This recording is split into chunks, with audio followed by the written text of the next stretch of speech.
दीदी मतलब मैं चाहती हूँ ना कि हर एक लड़की को इतना कामयाब होना चाहिए, कभी उसको अपने माँ बाप पे तो डिपेंड बिल्कुल नहीं रहना चाहिए कि कल को मेरे माँ बाप देखेंगे भाई कोई नहीं पूछता, अपना कमाओ अपना कामयाब हो, एटलीस्ट घर एक अपना घर जरूर लो, क्योंकि कल को ससुराल वाले कह देते हैं तुम वहाँ चले जाओ, वो कहते हैं भाई हमने तो ब्याह दिया भाई तुम देखो। तो इतना कि भाई कामयाब सब लड़कियों को होना चाहिए कि अपने दम पे तुम कुछ करने की हिम्मत रखो, क्योंकि कल को जब देखो स्ट्रगल टाइम हर किसी पे आता है दीदी, बट कोई साथ नहीं देता। जिन पे तुम्हें प्राउड होता है ना यार मेरे साथ ये बंदे खड़े हैं, लेकिन जब जरूरत पड़ेगी ना दी सबसे पहले वही बंदे भागते हैं। ये तो है ही है। मतलब डॉक्टर हमें कह रहा है कि भाई छुट्टी करनी है, भाई कल आप घर चले जाना, और हम लोग ये सोच रहे हैं हम कौन से घर जाएंगे कि मैं कहाँ जाऊँगी। और मैं अपनी मम्मा को कह रही हूँ हॉस्पिटल में देखने आ रही है जब मेरे मदर इन लॉ, तो मेरे से उठा नहीं जा रहा, ऑपरेट हुए को 4-5 घंटे हुए थे, तो वो कह रहे हैं कि मैम थोड़ा सा चल के देखो। मैं उठ रही हूँ तो मुझे कहती फिर क्या हो गया, सबके होते हैं, तूने कोई अनोखा बच्चा जन्मा है तूने कि मैं एक्सप्लेन नहीं कर सकती दीदी। आई थिंक बहुत लड़कियाँ होंगी जिनके साथ ये चीज़ें होती हैं, आई थिंक वही समझ सकती हैं।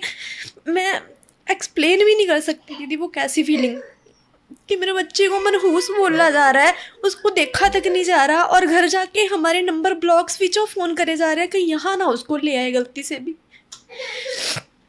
और जो भैया भाभी है जो कहते हैं बड़े अच्छे हैं, तुम्हारे बच्चे से बड़ा प्यार करते हैं, हम तुम्हारा अच्छा चाहते हैं, दीदी उनका बनता था कि वो ही आ जाते कि कोई बात नहीं भाई हम हमें खड़े बोल रहे हैं। हैं कि आपने फ़ोन नहीं किया, हम इसलिए नहीं आए। भाई अगर फैमिली में है ना भाई के या किसी के बच्चा होता है तो माँ बाप को इनविटेशन थोड़ी देनी पड़ती है, या भाई को इनविटेशन थोड़ी देनी पड़ती है घर में बच्चा हो गया जी मुबारक आप आ जाओ। आपका फ़र्ज़ बनता था कि मेरा छोटा भाई, मैं घर में सबसे छोटा हूँ, आपका फ़र्ज़ बनता था कि भाई तू तो पागल है तो पीछे हो, बच्चा आया हमें पकड़ा, तुझे अकल नहीं है, हम सब आते हैं है ना, ये फ़र्ज़ बनता था। मुझे किसी चीज़ से फ़र्क नहीं पड़ता, ये कोई दिक्कत नहीं है, बट मैं क्या बोलूँ, ठीक है जो होना था हो गया, बट उस बहुत सी बातें हैं। मेरे फादर साहब को तब भी नहीं कुछ पता था हो क्या रहा है, वो अपना काम कर रहे हैं, घर आ रहे हैं दुकान जा रहे हैं, घर आ रहे हैं दुकान जा रहे हैं।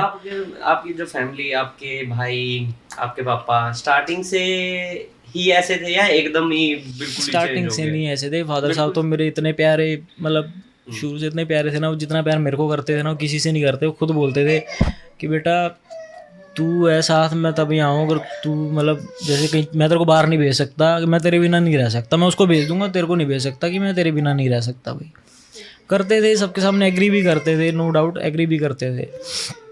तो फिर पता नहीं क्या चक्कर है, क्या हुआ क्या नहीं, भगवान जाने। भरने वाले कान भर देते हैं जी। अब मैं बता तो रहा हूँ कि मेरे सामने कुछ थे फैमिली, पापा के सामने कहानी कुछ और चल रही थी, हो मेरे साथ कुछ हो रहा था, मैं कर कुछ रहा था, बता कुछ रहे थे। भैया पता क्या था, इनके जब हमारी शादी हुई ना तो उससे एक दिन पहले जब पापा मुझसे मिले इनके, तो मुझे उन्होंने बुलाया, कहते बेटा ये ना मेरा सबसे प्यारा बच्चा है, कहते मैं इस पे आंख बंद करके यकीन करता हूँ, कहते हमारे घर में वो चीज़ होती है जो ये बोल देता है, इससे पूछे भी ना इसको बताए भी ना हमारे घर में पत्ता नहीं हिलता। बहुत कुछ अच्छा चल रहा था, मुझे भी प्राउड फील होता था कि बहुत ट्रस्ट करते हैं, क्योंकि मेरे घर वाले भी मुझ पर बहुत ट्रस्ट करते थे ना कि चलो।